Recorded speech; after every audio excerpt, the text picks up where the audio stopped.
မင်္ဂလာပါခင်ဗျာကျွန်တော်ကဒီသင်ခန်းစာလေးမှာဆိုရင်တော့စာအုပ်မျက်နှာဖုံးကို print ထုတ်ပြပေးသွားမှာဖြစ်ပါတယ်ဒီရဲ့သင်ခန်းစာလေးကတော့ကျွန်တော်တို့မသိသေးတဲ့သူလေးတွေအတွက်ရည်ရွယ်တယ်ပေါ့နော်ကျွန်တော်တို့Photoshop နဲ့ပဲဖြစ်ဖြစ် Adobe Illustrator နဲ့ပဲဖြစ်ဖြစ် Microsoft Word နဲ့ပဲဖြစ်ဖြစ်စာအုပ်လေးတွေ print ထုတ်ရမယ့်အချိန်ကြလို့ဆိုရင်ကျွန်တော်တို့စာအုပ်မျက်နှာဖုံးလေး design လေးတွေကျွန်တော်တို့ဆွဲပေးခဲ့ရတယ်ပေါ့နော်ဒီလိုမျိုးကျွန်တော်တို့ကစာအုပ်မျက်နှာဖုံး design လေးတွေဆွဲပြီးသွားပြီဆိုရင်ကိုယ့်ရှိမှာရှိနေတဲ့ printer လေးနဲ့ကျွန်တော်တို့ချိတ်ဆက်ပြီးတော့မှဘယ်လိုမျိုးထုတ်ရလဲဆိုတဲ့ဒီလန်လေးတွေကိုကျွန်တော်ဒီရဲ့သင်ခန်းစာလေးမှာသင်ပြပေးသွားမှာဖြစ်ပါတယ်ဒါလေးကိုလက်တွေ့ပြပေးဖို့ရာအတွက်ကိုဆွဲထားတဲ့စာအုပ်မျက်နှာဖုံး design ဆွဲထားတဲ့ file လေးကိုအရင်ဆုံးဖွင့်လိုက်မှာဖြစ်ပါတယ်ကျွန်တော်ကတော့ဒီမှာကစာအုပ်မျက်နှာဖုံး design တွေဆွဲရဲဆိုရင်တော့ Adobe Photoshop ဒါမှမဟုတ် Adobe Illustrator ကိုအသုံးပြုပြီးတော့ပဲကျွန်တော်ကတော့စာအုပ်မျက်နှာဖုံး design လေးတွေကိုဆွဲနေကြဖြစ်တယ်ပေါ့နော်ဒီတော့ကိုက Adobe Illustrator မတက်ထားဘူးဆိုရင်တော့ Adobe Photoshop နဲ့ကျွန်တော်တို့စာအုပ်မျက်နှာဖုံး design လေးတွေကိုကောင်းကောင်းဖန်တီးလို့ရပါတယ်အခုဒီမှာတော့ကျွန်တော်ဖန်တီးထားတဲ့စာအုပ်မျက်နှာဖုံး file လေးတစ်ချက်လောက်ဖွင့်လိုက်မယ်ဒီရဲ့စာအုပ်မျက်နှာဖုံးလေးကကျွန်တော်ကွန်ပျူတာအခြေခံသင်တန်းလေးအတွက်စာအုပ်မျက်နှာဖုံးပုံစံလေးကျွန်တော်ဆွဲပေးထားတဲ့ design လေးဖြစ်ပါတယ်ပေါ့နော်ဒါလေးကတော့ကျွန်တော်တို့ Photoshop နဲ့ဒီရဲ့ design လေးကိုကျွန်တော်တို့ပေါ်ပေးထားတာဖြစ်ပါတယ်ကိုက Photoshop တွေ Illustrator တွေလုံးဝတက်မထားဘူး Microsoft Word လေးလောက်ပဲတက်ထားတယ်ဆိုရင်လည်း Microsoft Word နဲ့လည်းကျွန်တော်တို့အခုလိုမျိုး design လေးတွေကျွန်တော်တို့ဖန်တီးလို့ရပါတယ်เนาะအခုဒီမှာတော့ကျွန်တော်တို့ကစာအုပ်မျက်နှာဖုံးလေးဖန်တီးပြီးသွားပြီဆိုတော့ဒီရဲ့စာအုပ်မျက်နှာဖုံး design လေးကိုအပြင်မှာ print ထုတ်ဖို့ရာအတွက်ကိုယ့်ရှိမှာ printer လေးရှိထားဖို့လိုပါတယ်ကျွန်တော်ကတော့လက်ရှိကျွန်တော်ရှိမှာရှိနေတဲ့ Canon printer လေးနဲ့ပဲကျွန်တော်တစ်ချက်ထုတ်ပြပေးသွားမှာဖြစ်ပါတယ်ဒါလေးတွေကိုကျွန်တော်တို့ကဒီရဲ့စာအုပ်မျက်နှာဖုံးလေးကို print ထုတ်ဖို့ရာအတွက် print setting printer setting တွေကိုတစ်ချက်ချိန်ပေးရပါမယ်အခုလက်ရှိကျွန်တော်တို့ဆွဲထားခဲ့တဲ့စာအုပ်မျက်နှာဖုံး design လေးက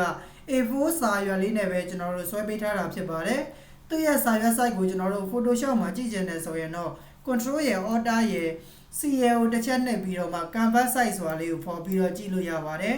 Control ရယ် Alt ရယ် CL ကိုနှိပ်လိုက်တာနဲ့တပြိုင်နက်ကျွန်တော်တို့ဒီမှာ Canvas site ဆိုတဲ့ဘောင်လေးကြာလာတယ်အလျားကဘယ်လောက်ရှိပါတယ်အမြင့်ကဘယ်လောက်ရှိပါတယ်ဆိုတော့ဒီရဲ့စာရွက်ရဲ့ site ကိုကျွန်တော်တို့အလွယ်တကူကြည့်လို့ရပါတယ်ဒီမှာဆိုကျွန်တော်တို့ကအလျားက 8.2 အမြင့်က 11.6 ဆိုတော့ဒါ A4 စာရွက်လို့ကျွန်တော်တို့လွယ်တကူသိနိုင်ပါတယ် Okay နှိပ်လိုက်မယ်ဒီရဲ့စာအုပ်မျက်နှာဖုံးလေးကိုကျွန်တော်တို့က print ထုတ်ဖို့ရာအတွက် print setting တွေကိုဝင်ပါမယ် file နဲ့နေပြီးတော့ print ဒါမှမဟုတ် keyboard shortcut နဲ့ control ရဲ့ P ရဲ့နှိပ်ပြီးတော့ printer setting တွေရှိတဲ့နေရာလေးကိုကျွန်တော်တို့ဝင်လိုက်လို့ရပါတယ် print setting ဆိုတဲ့အထဲကိုကျွန်တော်တို့ရရှိသွားလိမ့်မယ်ရှောက်သွားပြီဆိုရင်တော့ကျွန်တော်တို့အပေါ်ဆုံးမှာရှိနေတဲ့ printer ဆိုတဲ့နေရာလေးမှာတော့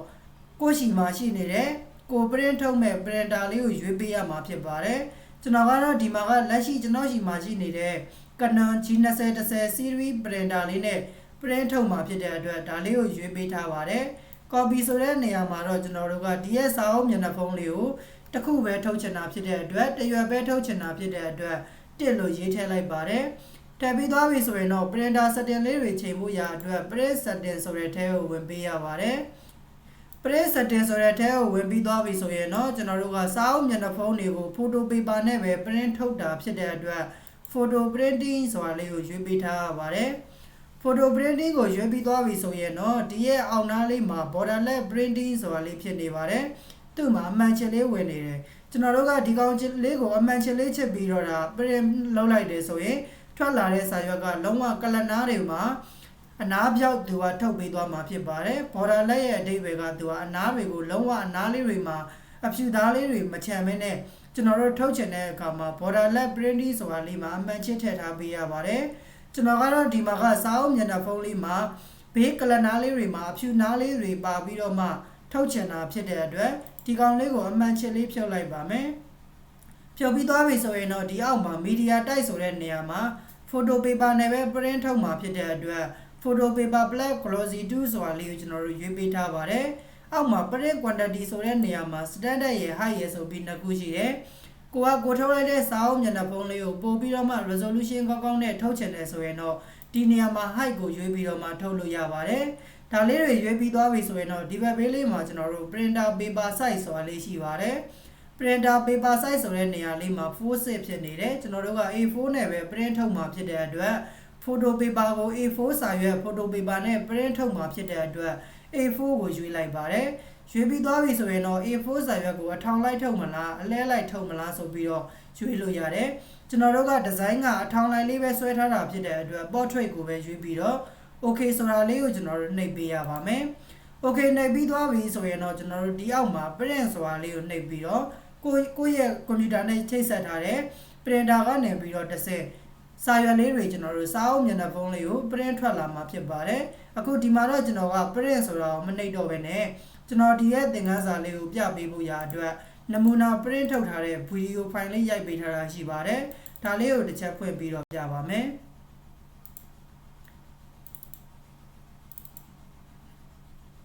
ဒီတော့အခုဒီမှာကျွန်တော်တို့စာအုပ်မျက်နှာဖုံးပုံစံလေးကိုလက်တွေ့ print ထုတ်ပြပေးထားတဲ့ video file လေးပေါ့နော်သူ့ကိုကျွန်တော်တို့တစ်ချက်ဖွင့်လိုက်ပါမယ်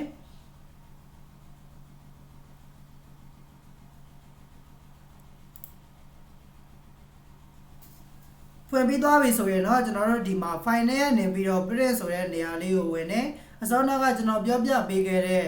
နီလန်လေးတွေအတိုင်း print setting လေးတွေကိုကျွန်တော်တို့တစ်ချက်ချိန်ပေးရတာဖြစ်ပါတယ် photo print ကိုရွေးတယ် borderless print မှာအမှန်ချင်းလေးဖြုတ်တယ် standard မှာတော့ high နဲ့ပဲကျွန်တော်တို့ထုတ်လိုက်ပါမယ်ပြီးရင်တော့ printer paper size ဆိုတဲ့နေရာမှာ A4 နဲ့ပဲကျွန်တော်တို့ထုတ်မှာဖြစ်တဲ့အတွက် A4 ကိုရွေးတယ်ပြီးရင်တော့ portrait ဆိုတာလေးရွေးပြီးတော့ okay နှိပ်ပါတယ် print ဆိုတာလေးကိုကျွန်တော်တို့နှိပ်ပေးလိုက်ရုံပါပဲ print နဲ့လိုက်တာနဲ့ဒီလိုမျိုးပေါက်လေးကြာလာပါတယ်ကျွန်တော်တို့ proceed ဆိုတာလေးကျွန်တော်တို့နှိပ်ပေးလိုက်ပါမယ်နှိပ်လိုက်တာနဲ့တပြိုင်နက်ကျွန်တော်တို့ printer မှာလဲ photo paper A4 photo paper နဲ့ print ထုတ်မှာဖြစ်တဲ့အတွက် photo paper A4 စာရွက်လေးကျွန်တော်တို့ဒီမှာထည့်ပေးထားရပါမယ် printer မှာအထောင်လိုက်လေးထည့်ထားတယ်ထည့်ပြီးသွားပြီဆိုရင်တော့ printer ကနေပြီးတော့စပြီးတော့စာရွက်လေးကျွန်တော်တို့ဆွဲနေတာကိုတွေ့ရပါတယ်အခုဒီမှာကတော့ကျွန်တော်ကphoto paper ကကတ်နေတဲ့အတွက်နှစ်ရွက်ထက်ကြီးကျွန်တော်တို့ဆွဲသွားတာကိုတွေ့ရတယ်ပေါ့နော်ဒီတော့ကျွန်တော်ဆိုလို့ဒီပြောချင်တဲ့သဘောလေးက photo paper တွေ print ထုတ်တဲ့အချိန်မှာဆိုရင်တချို့ printer လေးတွေကစာရွက်အထူတွေကတ်ထူသားတွေကျွန်တော်တို့မဆွဲတာမျိုးတွေကြုံရတယ်ဒီတော့ကျွန်တော်တို့ကကိုယ့်ရဲ့ printer လေးမှာ photo paper နဲ့ထုတ်ချင်တယ်ဆိုရင် photo paper ကိုကျွန်တော်တို့တရွက်ချင်းလေးထည့်ပြီးတော့မှထုတ်ပေးမယ်ပေါ့နော် photo paper ကိုကျွန်တော်တို့ရိုးရိုးစာရွက်တွေထည့်တယ်လို့မျိုးလငါ6ရက်လောက်ကြီးကျွန်တော်တို့ထည့်ပြီးတော့မှမထုတ်ပါနဲ့တရွက်ချင်းလေးပဲကျွန်တော်တို့ထုတ်ပေးမယ်ပေါ့နော်အခုဒီမှာတော့မှကျွန်တော်ကမသိလိုက်တဲ့အတွက် photo paper ကို2ရွက်ပူးကြီးထည့်လိုက်တယ်သူကတရွက်ချင်းမဆွဲဘဲနဲ့တခါတည်းစာရွက်ကကတ်ပြီးတော့2ရွက်ပူးကြီးဆွဲသွားတာကိုကျွန်တော်တို့တွေ့ရတယ်ပေါ့နော်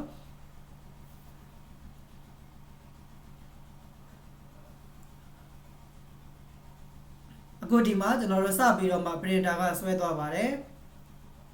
ကျွန်တော်ဒီမှာနည်းနည်းလေးကြော်လိုက်မယ်နော်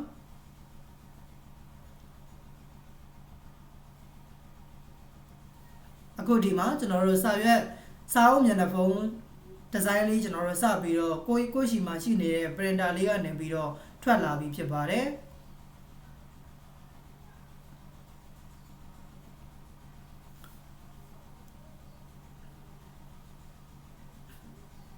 အခုဒီမှာပေါ့နော်ကျွန်တော်တို့အခုလိုမျိုးကျွန်တော်တို့စာအုပ်မျက်နှာဖုံးဒီဇိုင်းလေးတွေကိုဒီနီလန်လေးတွေအတိုင်းကျွန်တော်တို့တစ်ခါတည်းလိုက်ပြီးတော့မှထုတ်လိုက်လို့ရပါတယ်ဒီတော့ကျွန်တော်တို့က Photoshop ကနေပြီးတော့ဓာတ်ရိုက်ထုတ်လိုက်တဲ့အတွက်ကျွန်တော်တို့ဒီမှာစာရွက်ရဲ့ဘေး margin color နားလေးတွေမှာအဖြူသားလေးတွေကမညီတဲ့နေရာလေးတွေကျွန်တော်တို့ကြုံတွေ့ရပါတယ်ဒီလိုမျိုးကျွန်တော်တို့က print ထုတ်လိုက်တဲ့အချိန်မှာစာရွက်အနားသားလေးတွေကမညီမညာလာလေးတွေကျွန်တော်တို့ဖြစ်နေတယ်ဆိုရင်ကျွန်တော်တို့အခုလိုမျိုး Photoshop ကနေပြီးတော့ချက်ချင်းတန်းပြီးတော့မထုတ်ဘဲနဲ့ကိုဆွဲထားတဲ့ design လေးကိုကျွန်တော်တို့ကအရင်ဆုံး PDF file နဲ့ပြောင်းပြီးတော့မှထုတ်ပေးရပါမယ် PDF file နဲ့ပြောင်းပြီးတော့ထုတ်တယ်ဆိုရင်တော့ထွက်လာတဲ့စာရွက်လေးကကျွန်တော်တို့အနားတွေကလုံးဝလေးဘက်လေးတန်းအညီညာလေးတွေထွက်ပေးလာတာကိုတွေ့ရပါလိမ့်မယ်ကျွန်တော်တို့ Photoshop ကနေပြီးတော့ဓာတ်ရိုက်တန်းပြီးတော့မှ print ထုတ်လိုက်တယ်ဆိုရင်တော့အခုလိုမျိုးစာရွက်အနားကလနာသားလေးတွေမှာအဖြူသား channel လေးတွေကဒီမှာဆိုရင်ကျင်းကျင်းလေးဖြစ်နေတယ်ဒီဘက်မှာဆိုနည်းငယ်ကျနေတယ်အောက်ချိန်မှာဆိုရင်လုံးဝအဖြူနားကြီးအကျယ်ကြီးဖြစ်နေတယ်ပေါ့နော်ဒီလိုပုံစံတွေကျွန်တော်တို့စာရွက်ကလနာတွေမညီတဲ့ error တွေတက်ပါတယ်ဒါလေးတွေကကျွန်တော်တို့စာအုပ်မျက်နှာဖုံး design လေးတွေမှာကဒီ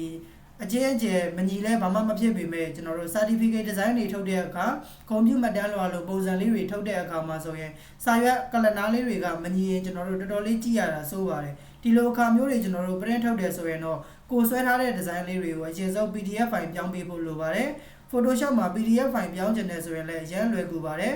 file နဲ့ကနေပြီးတော့ save as လေးနဲ့သိမ်းပေးမယ် save on your computer ဆိုတာလေးနှိပ်ပြီးတော့ save as type ဆိုတဲ့ format နေရာမှာ Photoshop file လေးဖြစ်နေပါလိမ့်မယ်ဒီနေရာမှာကျွန်တော်တို့က